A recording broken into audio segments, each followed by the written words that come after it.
રાજકોટમાં પીએમ મોદીના હસ્તે અનેક પ્રકલ્પોનું લોકાર્પણ થવાનું છે। રાજકોટમાં વિકાસ કાર્યોના લોકાર્પણ વખતે વડાપ્રધાન મોદી વડોદરાને પણ વિકાસ કાર્યોની ભેટ આપશે। રાજકોટથી જ વડાપ્રધાન મોદી વડોદરાના 2 પ્રોજેક્ટનું વિડીયો કોન્ફરન્સના માધ્યમથી ખાતમુહૂર્ત કરવાના છે।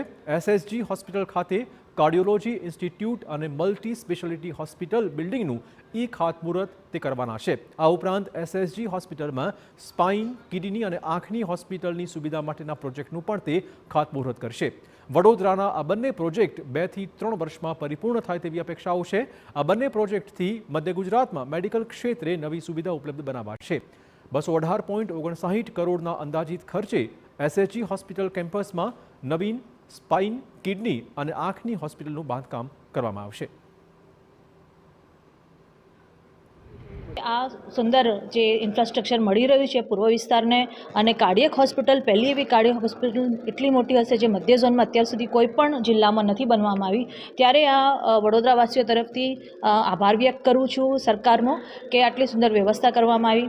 જ્યારે આપ જોઈ શકો છો કોરોના પછી આટલા બધા કેસીસ હાર્ટ એટેકના વધ્યા છે, હાર્ટની લાગતી બીમારીઓના વધ્યા છે, ત્યારે આ હોસ્પિટલ આપવામાં આવી છે।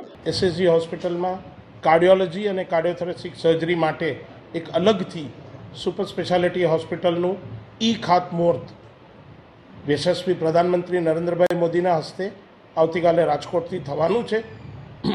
આ પ્રોજેક્ટ કોસ્ટ 150 કરોડ। આ ઉપરાંત હયાત એસએસજી હોસ્પિટલમાં સ્પાઇન, ઓપ્થલ્મોલોજી તેમજ કિડની માટેના એક નવીન સ્પેશિયાલિટી બિલ્ડિંગનું આયોજન ઓપીડી સાથે એનું પણ ખાતમુહૂર્ત થવા જઈ રહ્યું છે। એ આશરે 200 કરોડ રૂપિયાનું આયોજન છે।